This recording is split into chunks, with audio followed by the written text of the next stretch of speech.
We have it sounding good. Sounds good. Yeah. Okay, tremendous. The sound is so clean. I love it. I love it. Yeah, it's really good. No. Okay, so what have they got through this? See, this Fast. is FB1. Yeah, this is FP1. FB1. Bitch boy stroll. Yeah, the Canadian bitch. Not like the Canadian dream, Mr. Latifi.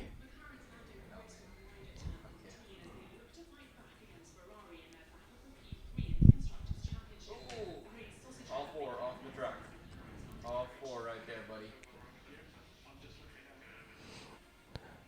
Oh, did he get understeer or he just caught the He the caught the car? underside of the car. It tore up all that carbon underneath. Okay, so he just got under and stuff. Oh no, Mick. What are you doing? It's the Haas driver that we like. I think he's the one Haas driver every Formula One fan likes, and it's completely the opposite for his teammate. You don't even have to know about the stuff Mazepin's done or how his dad paid for his seat. No, he's just such a bad driver. You don't like him as a fan in the first place. He has a nice helmet, though. I'll give him that. I don't like orange and black, but he does have a good. Yeah. Hey, let's be somewhat nice to the guy. I say somewhat. Don't want to be too nice. Yeah, look at how far he's behind. What the fuck are you doing? I don't even know how the guy was granted an FIA license. Oh, he gained enough points at the end of the season. That's why. Yeah. It's one of those things. It's like a shoe in. Yeah, well, I mean, it's like that thing when you have the combination, you have some skill, and then you have that push because your dad's rich. Fair enough. Yeah. It's Formula One. Oh, yeah, we can't blame it. I mean, so much money goes into it. Just think, I'd be interested to see every race just a broken down team budget. Like very, cents on the dollar kind of budget compared to like the big boys, Mercedes, Red Bull. Oh, yeah. Here we go at night. The asphalt gets colder, and where the grip is kind of moves around, so you gotta find it. Also, because it is this, I think it's still considered a desert. The how the wind affects it, because I was gonna say, because I remember that was like something that came out when they went to the Netherlands and stuff. They were at Zandorf. It's like, yeah, it's like the winds are gonna come in head on once you go. I forgot what turn it is you go through. I think around 6. Before the banking, when the banking starts, heading into the front stretch, a lot of them complained about a headwind, and they really took it into their calculations. I'm like, wow, this is Formula One, man. Like, they take headwind into calculation. Oh yeah, definitely. Well, you see how they do it, like with weather, just with rain. It's It's a very pinnacle motorsport in the world.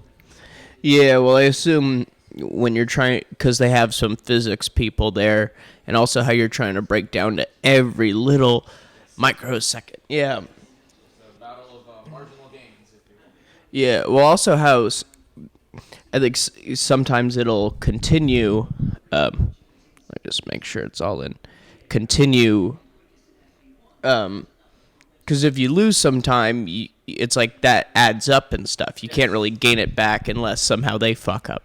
Yes. Yes. As long as they hit their marks, you're not getting that time back. No. Oh yeah. Unless you speed up too and you somehow, some way make time up, which is at the Formula One level very hard. I mean, really any form of motorsport is hard. So.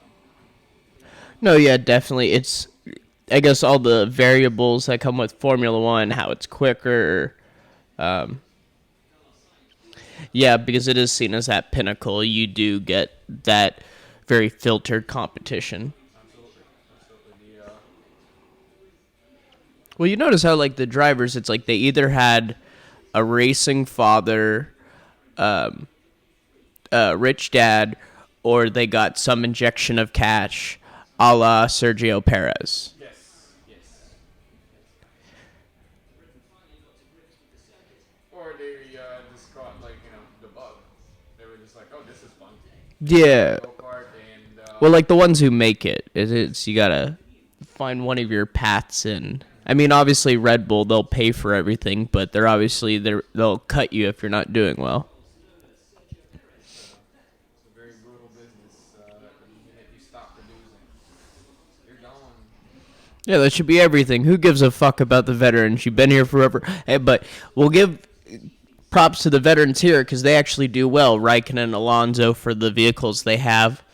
All right, I'll give them some credit. Obviously, we're losing Italian Jesus this upcoming next year, but we're getting Chinese Superboy Guang Yu Zhou. Hey, I mean, maybe it translates, maybe it doesn't, but we can only see. All right, now let me see if I could find. I mean, from Italian Jesus, I mean, it only goes up from there. Oh yeah, big time. It only goes up from there. I mean, how many years has it been with Apartment? At least 3, maybe 4. I don't know the exact, but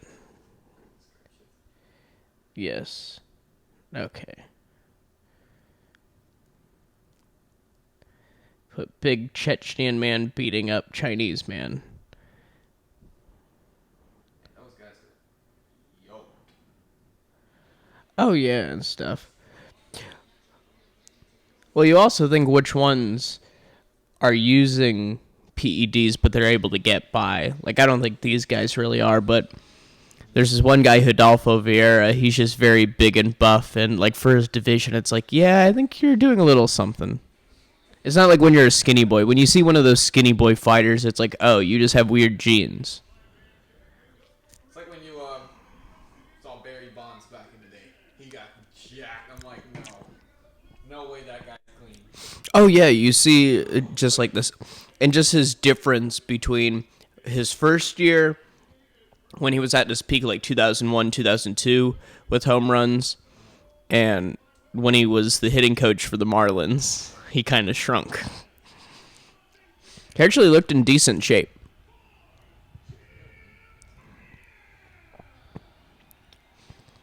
I want to see whoever he fights next. Golly, I pray for them.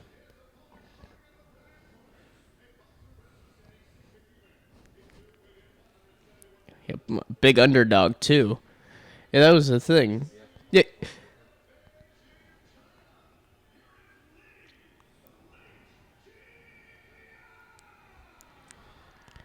That's an angry.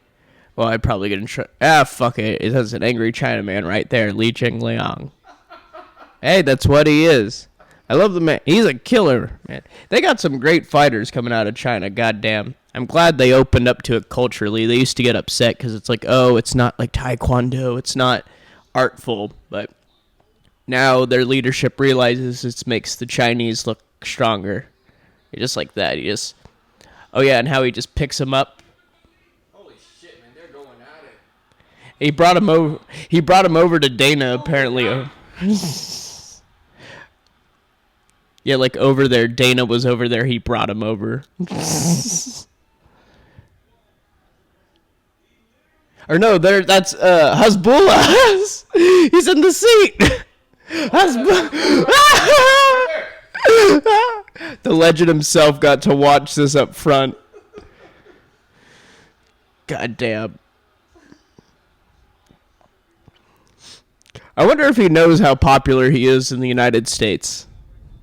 Or even around the world. I mean, he realized he had over 2 million followers before he got taken down because he posts a lot of videos of him driving recklessly or someone else driving recklessly.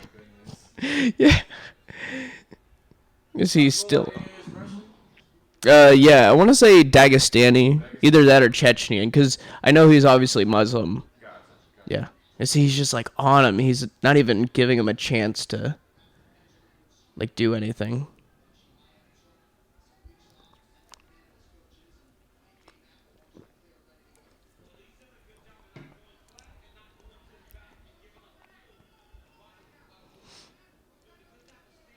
God damn. Yeah, if none of you have seen Hamzat Chimaev, any of his fights, there's definitely no one who's more dominating. Opening round, came out swinging. Oh, dude, there's There's like some crazy thing where it showed he's like punched his opponents over like 300 times, and he's taken like 2. Because he does not let up like this shit. He's just like going. Man's got great stamina. Then. And that was the crazy thing. Like, he was out for a while because he had COVID, and it was pretty severe, like fucking him up in training. And he doesn't have the best nose because it's fucked up, as you can see. He doesn't have a cleft lip, but apparently because of where he was, there was some bombing where he was as a child. So he took some fall, and he busted his lip up, and because they didn't have the best medical care out there in Dagestan, Chechnya, I have to remember, because that leader. Oh yeah, him. Oh, now he's in the choking. He did. It's over. It's over, dude. Yeah, he's just like. There's a sleeper hold right there. But once he gets the legs around him, yeah, because when you get the leg, oh yeah, now he's just. Oh no. You see the lifeless blood go out of him. Oh. And he just readjusts.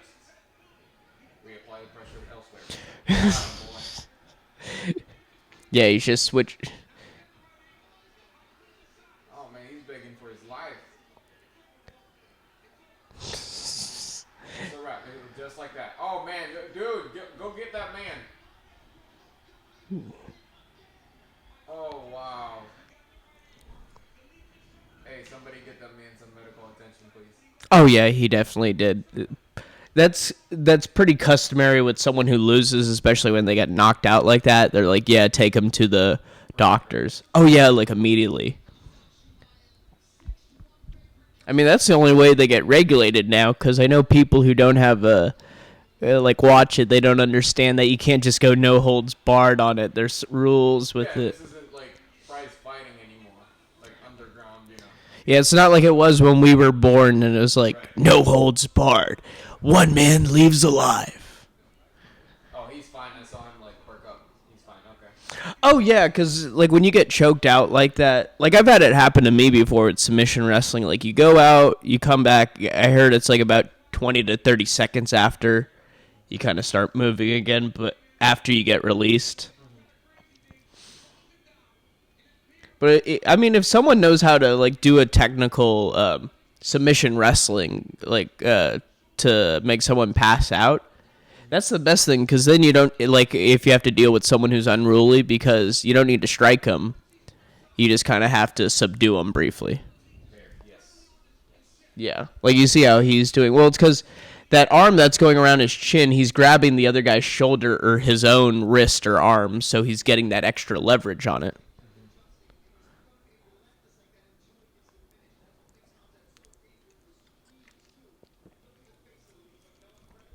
You just see the life. He has nowhere to go on that.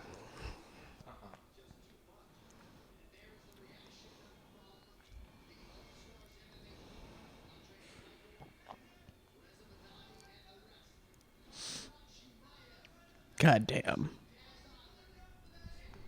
Hamzat, ladies and gentlemen. He wants to smash everyone. Comes up. Smash. Right, we don't need this Dos Equis ad.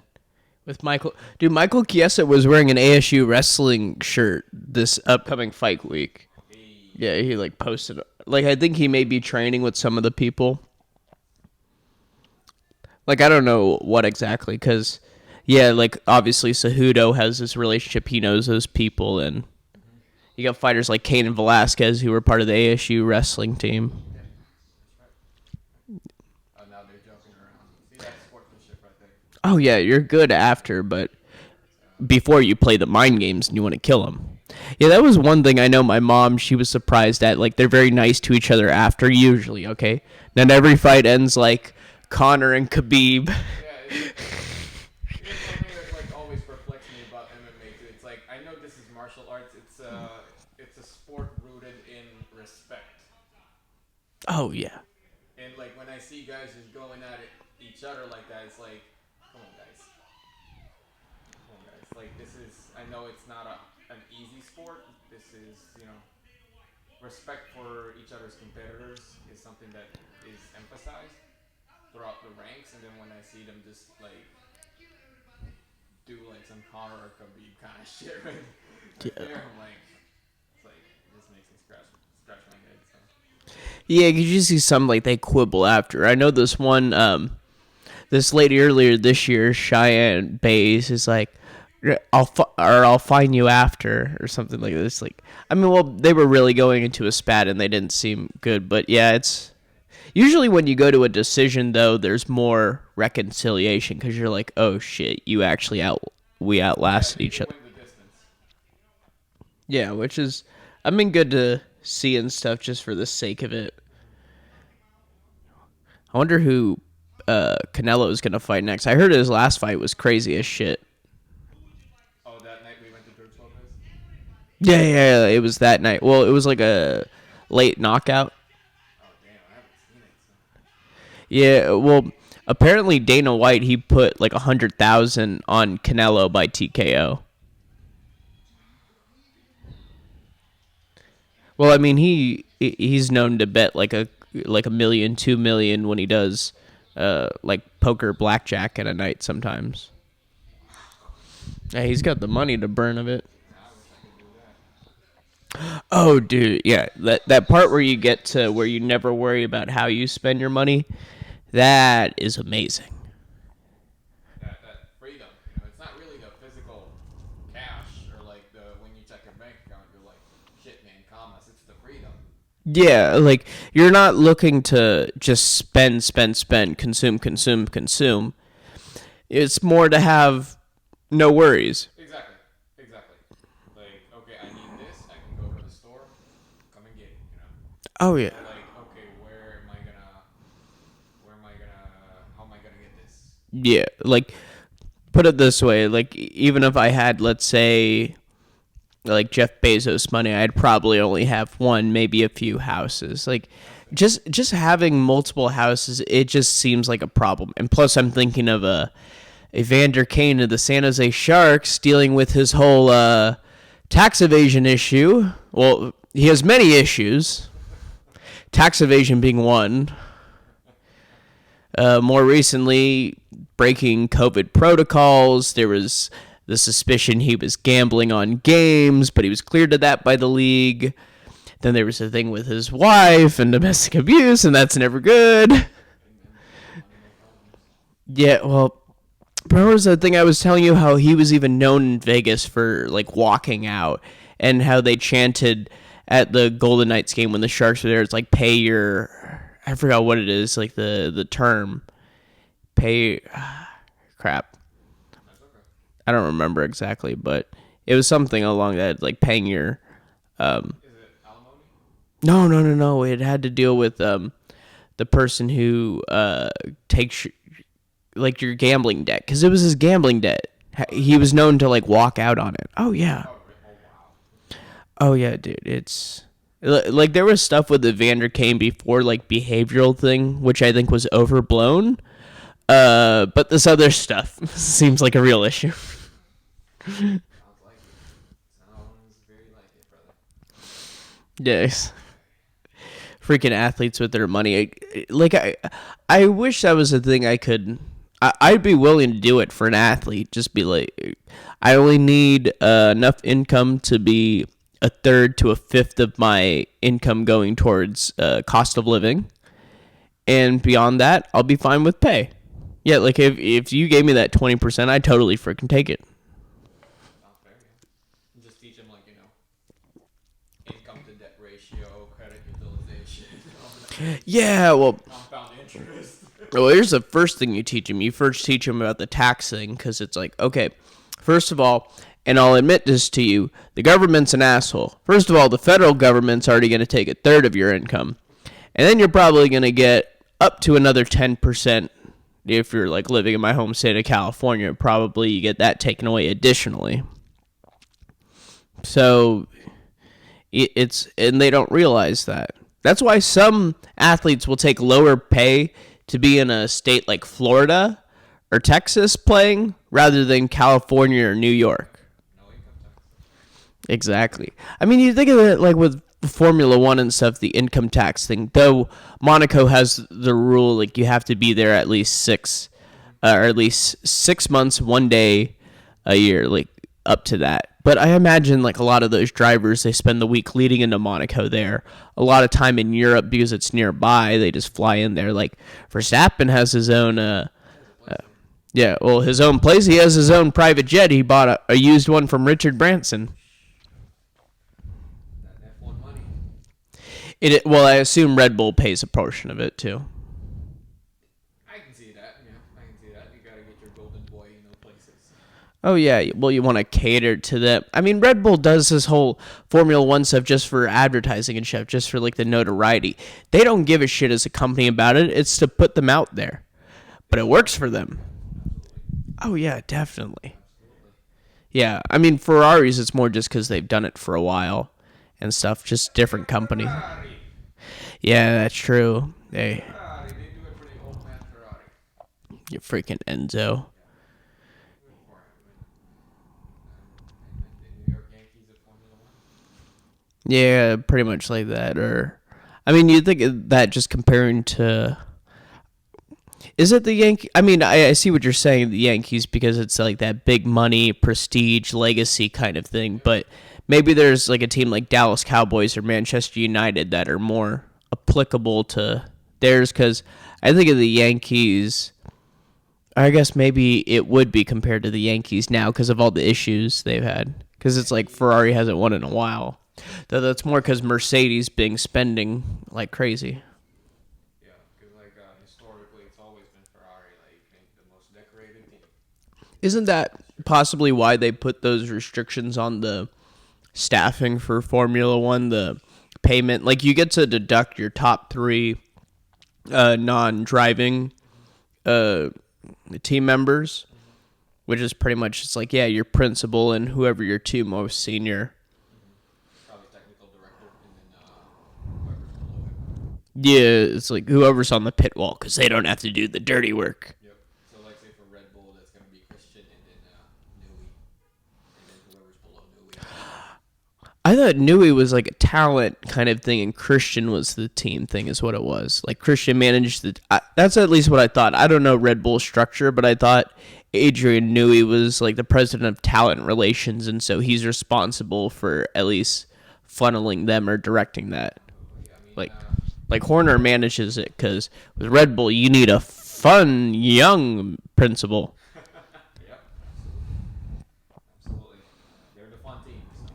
So. Those gimmicks. Oh yeah, I mean just in general because of how Red Bull. I don't know if you've ever seen how Red Bull, how just as a company how they did, because I've seen it with the YouTube videos. It was how. I guess because it was originally a Thai energy drink, obviously, but very low class. But it was brought up to the kind of that like club level, used with cocktails, mixed drink. Which I hate to say I do, fuck it, but it's because that's usually the only energy drink they have. And I'll take a cocktail. I don't care if it's double shot, triple shot of whatever alcohol. I'll fucking take it.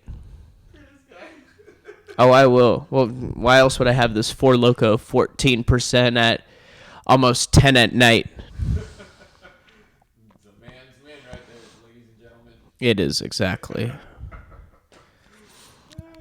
Dude, I'm thinking about this upcoming Did I tell you how, I know I'm not a gambling degenerate, but I thought about the biggest downside is, crap, I can't bet when I'm back home. It's a horror. I can't. So I have to make sure before I leave, I have to put in all my bets. Yes, and hopefully they hit. I mean, luckily that allows me to pay attention to my betting on BetMGM and stuff. And I don't have to do it for the NFL because I fly back in on the Saturday, but goddamn. It is. Dude, who would have ever thought that with Arizona? They would have been ahead on that. I thought they were going to take forever with this bullshit years ago. But I remember at work, just one of the people who works in Phoenix, someone who's more senior, him just saying, oh yeah, they passed something, legalized sports gambling. And I was just thinking, wait, what? Your ear just got Oh yeah, it was during training. So I was like, wait, don't joke about me with this. Come to go on the governor of Arizona's Twitter page. A lot of stuff. Well, luckily it's because I think that whole thing with the big native tribes, the small native tribes, and the state government, they realize, hey, there's a lot of offshore betting we're losing money to. So it's like, why don't we take that? Because even at the barbershop I've gone to, I've talked to other barbers who did the betting before, and they use Bovada and stuff. So just think how much money those bastards lost out on. Fuck them and their Latvia web address and shit. It's not like people weren't betting before. People were already gambling before. Oh, yeah, totally. Well, I mean, it's similar to how I learned that it's not illegal to place a bet. Illegal to run the operation. Yeah. Well, that's how it is for most things. Most, I say. Most, yes. We have to put a disclaimer. Yeah, obviously, if you're taking services from a child molestation, that's not exactly the brightest thing. Just saying with that. Not endorse that kind of behavior. Exactly. Do some other vice. Honestly, just use a pocket pussy if you're a child molester. Use that instead. Maybe they can create those for child molesters. Pocket pussies for the small. Okay, they're weird people in general, okay? Like, I never feel bad about child molesters. Speaking of child molesters, the first person that news this week with Kyle Rittenhouse being acquitted, the first person he killed was a child molester who had done his crimes in Pima County, Arizona. I shit you not. Joshua Rosenbaum. You can look it up. Yeah, like, I didn't look into the other two guys, but once I found this guy was a child molester in Arizona, it's like, fuck him. Oh, yeah, with that shit, because I don't know what I could think of a worse crime other than, like, child molestation, like that stuff. Can you think of, like, I'm just trying to think of some type of force. Like, And on a minor, too. yeah, that stuff. Of age. Yeah. So, like, And it's only marginally worse than elder abuse. I know those people. Oh, yeah, like how my aunts and uncles do it with my 101-year-old grandma. They each have their own responsibilities, and they're all talking to each other. So it's like no one's never not in the know of how the hell they're doing. Hey, she's still somehow living. Goddamn. 101 years old. Hi, Grandma Millie, if you ever see this. Hey, it's hilarious with her and stuff. Because it's just it's like the stuff with old people. Like, obviously now her memory's kind of dissipated, but if you prod her memory, like what something maybe, let's say like her street address from where she used to live on the other coast, she'll know it if you say like the first few letters or something like that. So she's not totally out of there. But hey, John Hopkins, they want her fucking head to study. They've been studying it since before I was born. They want that shit, all right? They probably already had tenured professors cycle through now because of how long she's taken. I mean, it's crazy and shit. She... just how she didn't care because both of her parents died at 75. So the year before I was born, she turned 75. And she apparently announced at her birthday that it'd probably be her last. well, how many birthdays after? Well, Grandma, I'm 25 and I wasn't born then. I don't know. There's something with her. I think it's because she's very cheap and frugal and stuff. Oh, God, yes. And I know my mom, she recognizes at this point that, because usually young kids, they don't really find old people interesting or fun to be around. And obviously I didn't.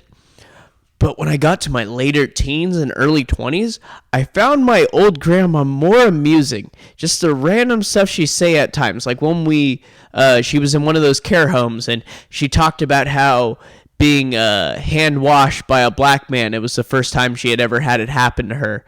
And when the guy walked by, he didn't even like look by when she tried to say like, there he is. Oh, she just like says that. It's like, I've never been hand washed by anyone. It was that black man who washed me. She was just saying this random shit. It's hilarious. I mean, now her hearing, it's kind of like hard. You have to get close to her. She has to have like the headphones on, but Yeah. it's like, don't worry. I remember those moments. Hey, when they do that stuff, it's and the funny thing, she was my oldest grandparent, and she's lived the longest. And it's not like she was healthy or anything. She was a smoker. But here's the thing: she cut down on her smoking, but not for health reasons, because she's a frugal motherfucker. Them cigarette packs are not cheap. At least from what I've heard, she kept it down the street with a neighbor. So it's like each time she have to go, it's like to go get one. Yep, it's like a mechanism to keep her from going through the whole pack. Yeah, see, my grandma, she was one of the first early adopters to not using cigarettes all the time, cutting back, but not for health reasons, put it that way. So frugality really helped her health-wise. Yeah, because if she ever like had the access to that pack, she will just go through the pack. And one pack is like what, $8, $9, depending on what you buy, and that will just pile up. You know, you go through packs. Yeah, if you convert it to like now. Yep. Yeah. I'm just, yeah, it's like, well, it's because obviously she was, well, now we're past that age, but let's say like when we were teens, that was the Great Depression for her, so I'm sure that shit left a memory. Oh, we gotta ration out all the milk and butter. Yeah, that's what my mom tells me too. Like the folks who grew up in the depression, they're very like they hang on to stuff that they already have. I don't know if it's like fear of losing it, because if they lose it, they don't have it. They don't have nothing anymore. Because it's the depression. It's hard to come by things. So like if they say like they have a gallon of milk, they'll ration that milk, make it last as long as they can, because it's hard to come by milk. Yeah, exactly. Like they'll really break down in increments how much milk they can use. And yeah, man. I mean, I guess those experiences really mold how people act later in life. Yeah, those teenage years really are impactful. I mean, I'm thinking about it now for my younger cousins who, one, he's 13, and I think the other, he's either 9 or 10. I have to look back on it, but it's like, yeah, they're getting into that impressionable age, but that's why I'm wanting to tell them, hey, if there's anyone who's an asshole to you in school, just remember, there's 3 likely scenarios they end up doing in 10 years. 1, having multiple kids before they're even my age. 2, you're incarcerated. And I don't mean just taking a small jail sentence. You're in prison, motherfucker. And the 3rd is dead. Hey, I already know 2 people from my graduating class who are dead. I mean, 1 because of a motorcycle accident, so obviously it's not. But the other because of fentanyl overdose. I mean, that's at least what I heard, fentanyl overdose. He had kind of gone down a drug path, so I could believe it. Oh, yeah. Having multiple kids before the age of 25. I mean, homeboy can't even pull out of a driveway. Yeah.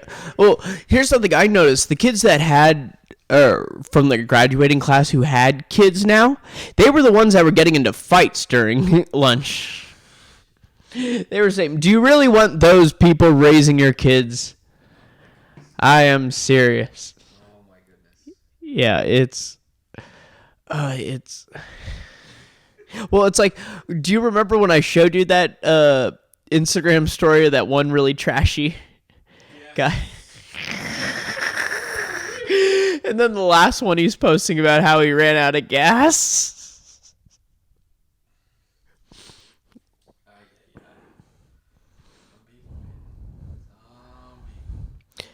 You know what was funny with him? Because he was a real dickhead to me in middle school, but he turned around in like high school and we were pretty friendly with each other.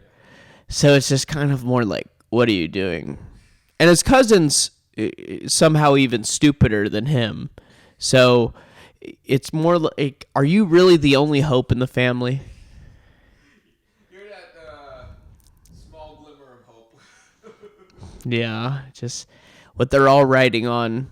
Like, I hope my parents start writing on me. Okay, distribute it between me and my brother. Even if you believe in one of us more, at least distribute your beliefs in us. That's the way to do it. It's a little unfair if all that burden's on you or on Ryan. Oh, yeah, exactly. We both have to do some stuff. Oh, by the way, something now I was thinking about the new events we went to this year. Both, well, for me, NASCAR, and then for both of us, the UFC. Yes. Yeah. I mean, they were both great events. Like, I love them both. They both had their own exciting points. Like, obviously, as the UFC, it's like how it's like set up. It's seeing just like that fight aspect, seeing some pretty big fighters. They had a nice card, even if there weren't many finishes. We got to see a title change, so that's something. Yeah, exactly. And then, I mean, NASCAR with those pit stops. My God, I was so like stressed, making sure it's like I need to win my money. Yeah, there's two races going on during a NASCAR race. The one on the track and the one on pit road. And that's why I always tell somebody whoever's new to NASCAR, it's not just a driver. It's a team sport. Always a team sport. Always the five other guys who hop over the wall, change the tires, jack up the car, fill it up with gas, and they gotta do it in 12 seconds or less. Exactly, because obviously the person behind the wheel, they're the biggest variable.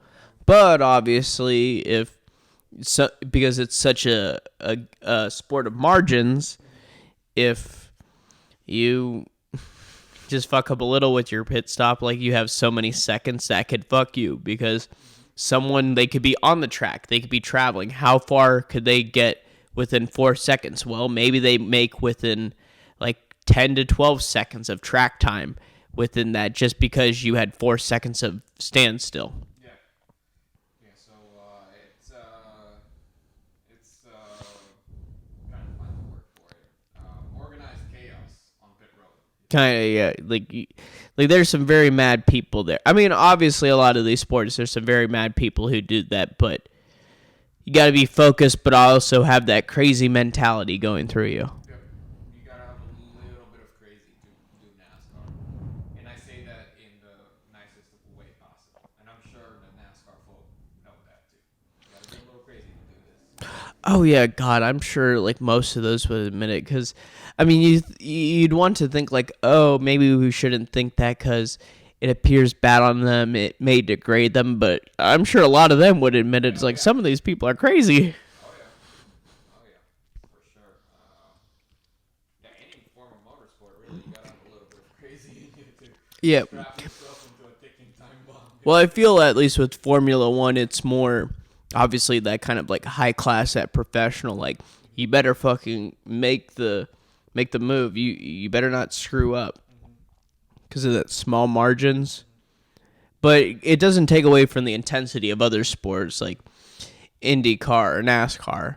Yeah, IndyCar is a different kind of beast too. Like especially when they're at Indianapolis, like just heading into turn one, 240 miles an hour. That's balls of steel right there. Like I want to say like 2 years ago, I was watching Marco Andretti's qualifying, and I can't remember which lap it was. I mean, full fucking send. Turn one in Indianapolis, 240. Oh man, I was losing it. I was like, wow, that's balls of steel right there.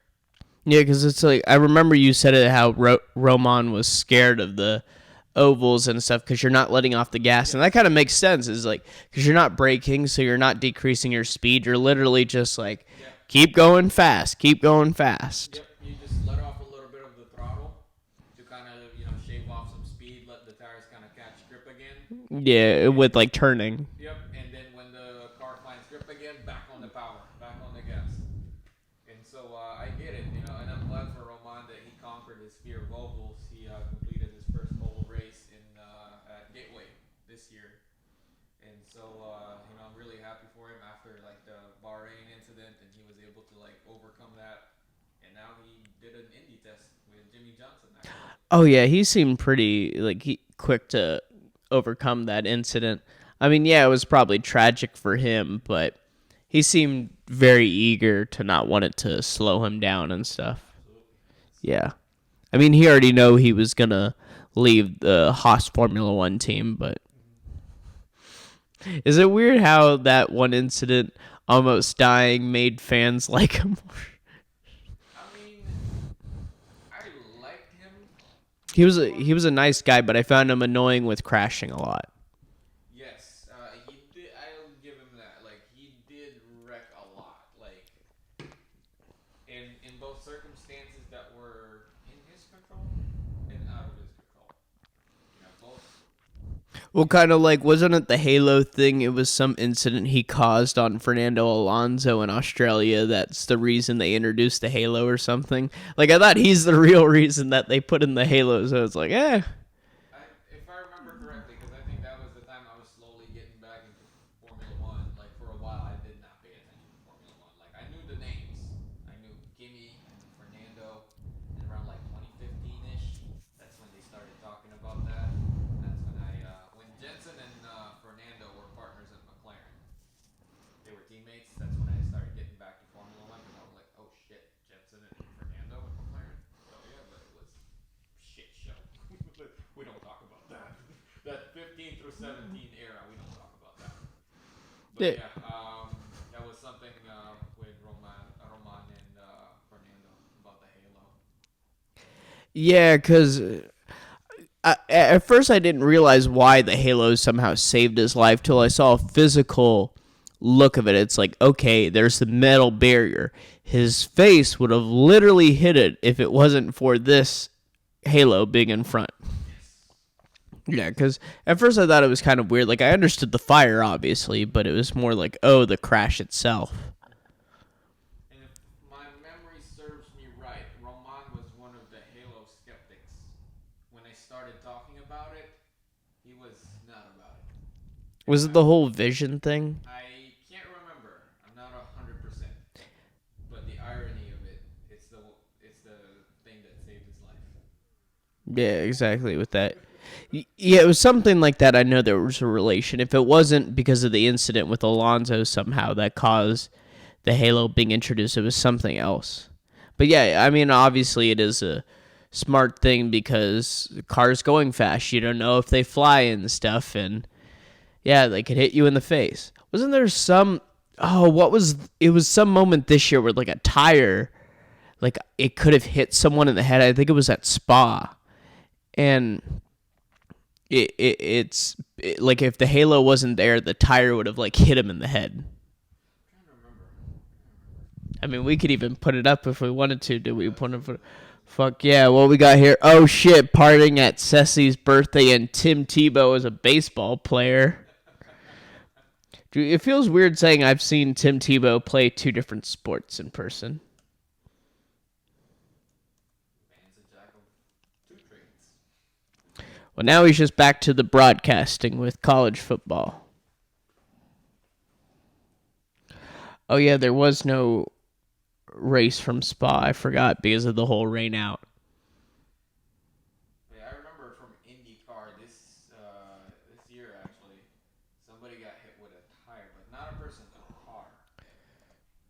Graham Rahal was coming off pit road, and his left rear tire was not screwed on properly, and it got dislodged, and so he went spinning, and there was an uncontrolled tire on the track, and it hit Connor Daly's car, and it looked like the car punted a football, like the tire was the football, and then the car was the foot. It kind of looked like that. And Connor was leading the race too, so he had to slow up a little bit, had to check up a little bit for that tire, and it cost him like those precious seconds. And he. Oh, so, oh shit. Damn it, I was pulling for the guy actually. Or, oh, with Connor, I was about to say it might have been Verstappen at Spa. I don't know. Shit, I'm trying to like find this. I know there was some incident with a tire this year where it almost hit someone in the head. F1? Yeah. Because I remember watching it. It was because there was a replay and it showed like on the Halo, the tire. It was about to go through their head, like at their head, but because the Halo was there, it blocked it. Oh, Verstappen and Hamilton, Monza. Like they got tangled at the first corner, and then Max's tire was on Lewis's Halo, and Lewis was kind of crouched down. Yes, that might have been it. Yep. We'll put that up. If you haven't seen a Grand Prix at Monza, You should see it definitely. It may be the most simplistic track, but it's a perfect look. Who would have thought for such a basic ass looking track it'd be so good? No, I like Monza, man. I mean, it's a battle of horsepower. It is, but you see like how the track it's literally just Yeah. but it's like that's what I'm saying. It's like such a simple track, but it's so good. Because it probably I think it is the fastest average speed because even though Azerbaijan you hit probably the top speed with that straightaway, this you probably keep the highest speed throughout the entire race. Yeah, you can carry more speed. Unlike in Azerbaijan, like those 90-degree, sharp corners, you really have to slam on the brakes, really downshift, and shave off a lot of speed. Unlike in Monza, you can kind of carry it around. Yeah, it's like constantly using your momentum. Okay, went off the curb. Obviously, it wasn't that, but it was some big crash. Oh, did you hear about Crypto.com? Now that I see the advertise, gee, what is it like the most expensive? I'm gonna look at just where they get their financing from because that much money to somehow beat out Staples Center. I mean, I wonder how much Staples was paying, but Staples Center just as a name is iconic. Oh shit! Oh, so Signs and Giovinazzi got it. I doubt it, though. Nobody's going to call it Crypto.com Arena. Everybody's going to call it Staples Center. Yeah, or like the Lakers arena. They'll. Ever since I was in Pampers, it's always been Staples Center. Always been Staples Center. It is that way. It's. I mean, I get the whole reason with the naming rights is because when you say it on TV, you have to say it. But as fans, yeah, we know what the hell it is. Like how Progressive Field in Cleveland is known as Jacobs Field to most now Cleveland Guardian fans. I forgot if they settled that lawsuit with that women's roller derby team. I swear they should have been the goddamn Spiders. Okay, you have a baseball for a body, you have bats for a leg. The fact they didn't, that's the biggest problem.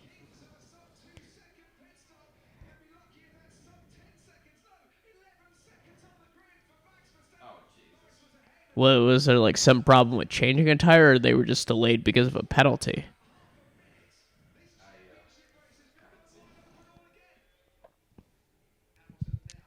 Goddamn. If any of you motherfuckers are watching this and don't pay attention to Formula One on a regular basis, I feel sorry for your bum ass.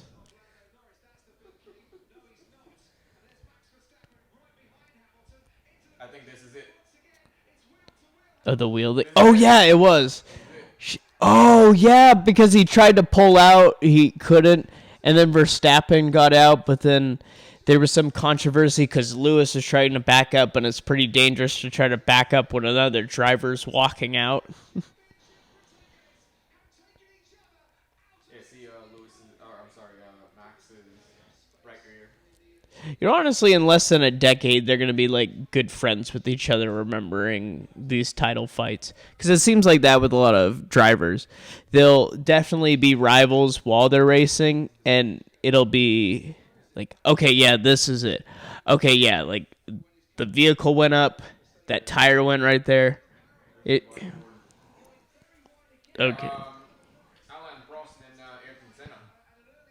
Alan was, I believe, pallbearer at Senna's funeral. Yeah, but wasn't that because they also, like, towards the end, they became fine with each other because when Senna went to... Yeah, that's the thing. Like, when you leave teams... It was like how I was listening to another person who was on Ariel Helwani's show, Daniel Ricciardo, and him talking about how he's, like, a big fan of, like, Max and stuff and stuff. It's like, I remember when you were complaining about making turns at Azerbaijan, like, oh, infractions. And now he's your favorite, apparently. But, I mean, that's a good thing to see, at least. James Hunt and Niki Lauda, that movie Rush, made by Ginger Run. Yeah, I was going to say. Well, you wonder what of that obviously is dramatization and real. Because I know with, like how Moneyball, how they tried to make them seem like some problems between the general manager and manager, Art Howe and Billy Bean. Apparently that was something that wasn't true. Like, there wasn't some huge tension, or how they had to make it seem like Carlos Pena was some all-star and they had to bench him for Scott Hatterberg, this know-nothing, when in reality, Carlos Pena had already been benched earlier in the year. Yeah, it's like how they have to... I mean, I get it for the sake of Hollywood, you have to make a plot line, but it's more just in my head knowing it's like, okay, that's where it's dramatized and that's where it's real.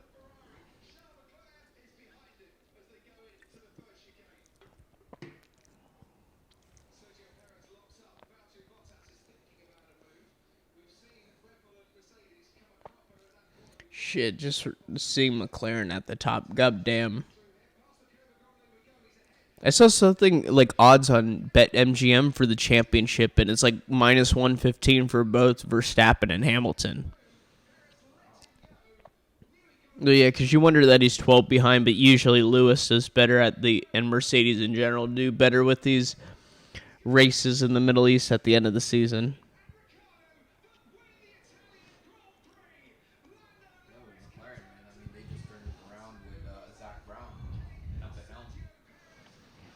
Yeah, When Ron Dennis left McLaren and then Zach Brown took over, that's when, they had some rough patches here and there. It wasn't perfect.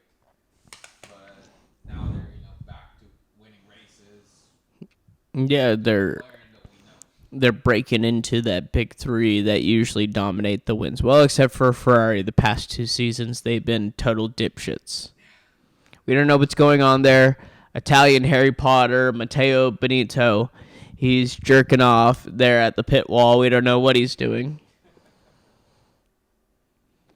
But you know the team that I really want to see back on top? Williams. They'd be interesting now to see with that whole cash injection. That Doralton Capital Partners, if I remember the new owner's name. Yeah, I mean, I didn't look down the new owner's name, but I remember, yeah. It was one of those weird things. Is like, sure, you're a traditional mom and pop shop, but you pretty much suck. And as we've seen since they've had this new capital injection, they've actually been holding themselves up. Yep, very much so. I mean, better results. It's not always, P20, P19. Yeah, they're not always in the back now. Yep. That's kind of the thing. Now, Haas is the shit box of Formula One. I mean, obviously this season's because it's rookie drivers, but something's wrong with the Ferrari engines. All the teams with Ferrari power units just suck. I don't know why. Yeah, it's one of the realities of Formula One. Like each and every car is kind of like a tailored suit. It's bespoke to each and every team. It's not like a uniform chassis, if you will. And so, like, yeah, sure, you may have a really good power unit, good motor, but if the car is fucking dog shit, you're not going nowhere. You're not going fast. Yeah, exactly. Like if you stuck a Lewis Hamilton in a Williams or Haas, can't say he really be winning many races. However, I will contend that obviously the better drivers probably go in the better cars because the better constructors want to get the better drivers. For sure. Absolutely. And you as the better driver, you know your worth. So you want to go to the team that, that wins a lot. Yeah. You're not going to drive for a team that, fields a car fucking P15, south of P15 every Sunday. Yeah, you know your worth. That's really, those teams are for drivers that have really just gotten into it, which is, I mean, hell, all the drivers that are in those shit box teams, Haas and Williams, they are younger than me, so it kind of makes sense that they take the opportunity, but Hey, as long as, you squeeze every bit of performance out of those cars, like the team bosses know. Team bosses know, like, say, you put a Williams in the top 10 right now, you'll be turning heads. Because a Williams car is, put it frankly, it's not supposed to do that. or as if you're the big three teams, it should be like, yeah, of course you should be there. No shit. You're not on the podium every Sunday. Yeah, if you don't have at least one podium spot out of those big three teams, you're failing. Someone's getting fired. You might want to consider explore other places of employment. Now that you're saying that, remember the image that's turned into a meme with Toto Wolff yelling at the team? Yeah, they're like cheering the team and he just yells at him. It's like, God damn, what kind of Nazi slogan did Toto yell out this time? Like, fucking, don't you fucking touch my rear wing again. Yeah, it's like, we're not winning yet. Don't celebrate. He's just, God damn. Yeah, now he's actually got to kind of take it serious with this whole Red Bull competition. He can't just overlook it. Yeah, he's, Red Bull's nipping at his heels. I think Mercedes is still ahead in the constructor standings, though. I could be wrong, but I believe so. I mean, I could check too.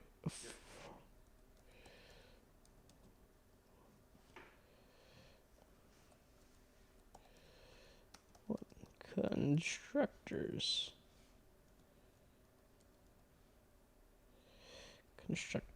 standings.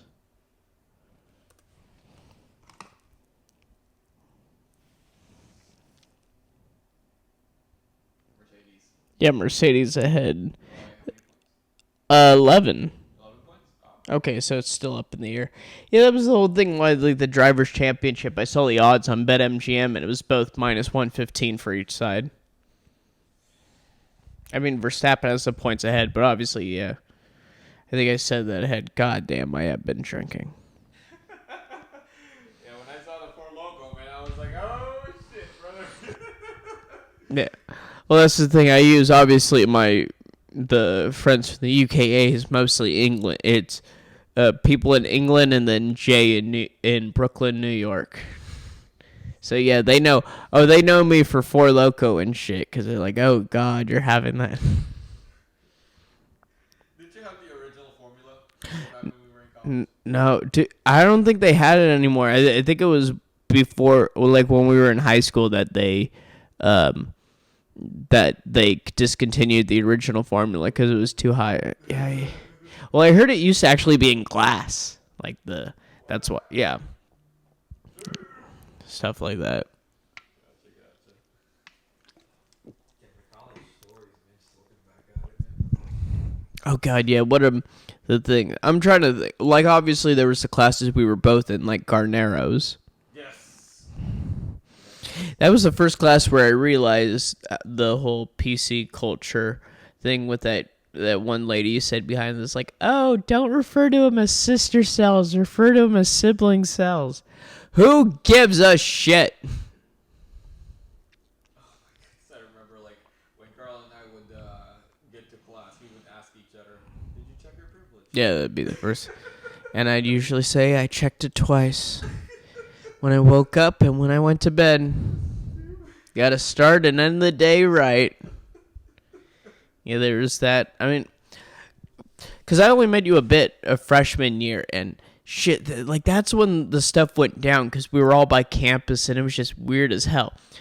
Cause I mean, most nights I'd be at like Tony's, their dorm doing FIFA, and leaving pretty late, which I didn't like mine. It's like, yeah, whatever. Yeah. And I would take Ubers because I lived off campus. I lived at home. Yeah, well, I mean, I see why it just kind of takes away from some of the experiences, but I kind of see why. Yeah. Yeah. I tried to make the best of it, but Yeah, well, you got some of the other years, and plus, I mean, luckily, how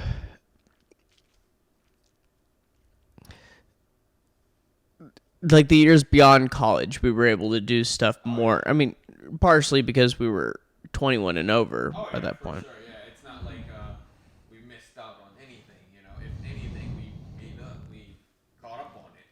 So we're good. Oh yeah, and stuff like how I've learned all those freaks doing comedy and stuff. Yeah, that's totally. It's like I've caught up on it with that shit. It's like, yeah, towards the last 2 years we kind of took it back because not just because it was more serious with the education, but it's just more like, damn, I want to fucking graduate within 4 years and not have even more debt. God damn it. I always tell my parents,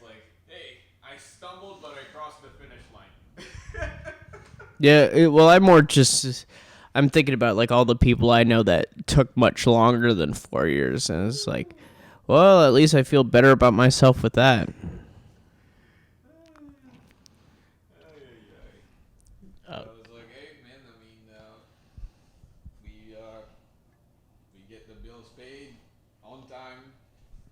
We there's no like issues, you know. There's no like nobody's going through some kind of hardship right now. So Oh yeah, well, it's also not just living at like home with your parents. Like that's something I realized. It sucks to have a hookup and have to be like, all right, we have to be quiet because we're going into my parents' home. No, it's good just to bust into whatever your home is, be sloppy, loud. Who gives a fuck with the upstairs neighbors? They're like some half Chinese, half Eastern Slavic, like couple. All right, to start fucking. Who gives a shit what happens? They can tell their kids, hey, go to sleep. oh goodness gracious, yes. And that's the kind of situation we're stuck in living in. I've learned it because of the people next to the parking spot I'm in. I was seeing him, and the wife was Asian, and the husband, because I spoke to him before, he's like some Eastern European, I don't know. Yeah, like right here. Or whoever's, like, I forgot if they're, like, right above us or right next to us, but they're one of the people that live above us that have to take the stairs. Yeah, I saw the guy one time. I locked eyes with him, and he was talking to his kid, and it was some sort of like Eastern European language. Yeah. It sounded like it. So. No, yeah, it totally is, because I ran into him by the mailbox once before, and he was asking a question. Yeah, just with that. Actually, it was before we moved into this new unit and stuff, yeah. It was here. It's a family neighborhood out here at Reflections at Gila Springs. Exactly. It feels like home because there's a lot of Indian people that just walk around with their children in strollers. It's home. That. Yeah, what was the other stuff with college? Oh, I remember your freaking friend. I forgot what her name was. That freaking sex crazy, Kirsten. How like she did the spider trap with some guy of taking his shoe and bringing it into a bedroom. See, girls can be creepy too. But it was just funny. It's like she's like a spider laying down a trap. She took his shoe, yeah. Room. One shoe. Just to get the guy looking for the other one into the room. I was like, oh my goodness, we reached a new low today, ladies and gentlemen. It's like just reverse the rules with gender and think about how that people would react.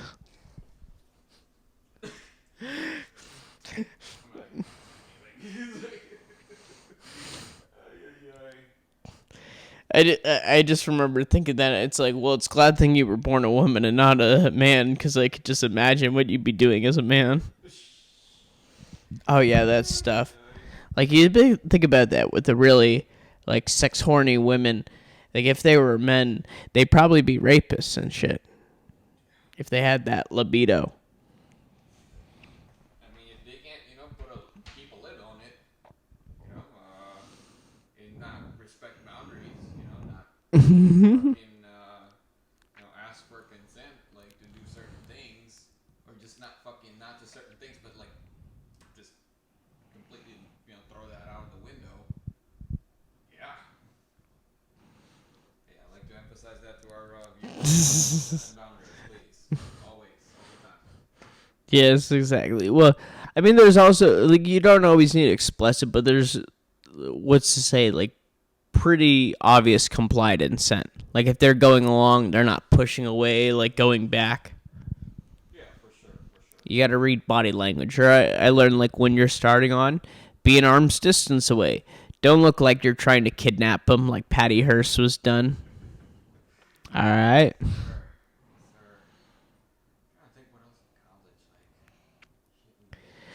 The people that went on, we remember that one crazy preacher, the one that came up from Tucson. What was it, Brother Dean? Brother Dean, yes, Brother Dean. He would yell out to girls like, "You wear leggings? jeans, you're going to hell. Oh yeah, like yoga pants are like sinful and stuff, and it honestly was more comedic than anything.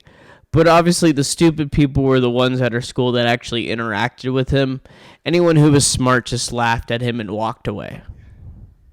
I mean, granted, he said some pretty insulting shit, like he would yell at girls, like completely girls who would do like nothing, just walk by him, and he would yell at them like, "You're a whore," or like, "You fuck a bunch of guys. Your pussy is only worth $10." That's when you do the whole and. You just keep making that for every answer. It's like, and your point is? It's like, Where are oh, we going with this it's like, exactly? this isn't exactly any like breaking news or anything. I've known this for a while. You don't have to tell me this, sir. I mean, I'm well aware of this fact. Yeah, exactly. Like, oh my goodness, man, that man was something else. I'm just gonna check on the camera because the light went off just to make sure. Are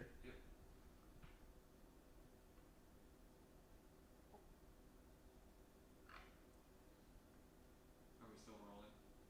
I think so. I mean, we at least have the audio. If so, I'll be putting this.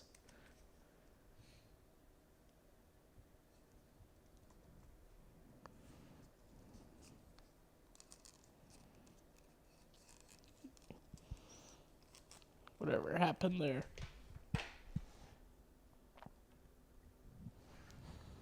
All right, yeah, we're back. Whatever that shit was, but yeah, with Brother Dean, whatever went on with him annoying people. I mean, we're whores too, or at least I admit I am.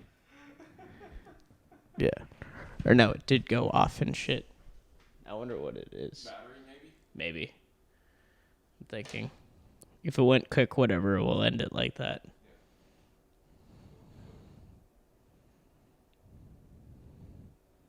Yeah, it's like showing like 0 battery. That's why. That makes sense why. Oh well. Alright, well, I guess that concludes our first episode. Thank you so much, guys, for tuning in. Thank you, Karl, for inviting me. Oh yeah, no problem with that. Alright, yeah, we'll get it on quickly. If this is blank now because the audio went out, oh well and shit. Sayonara, motherfuckers.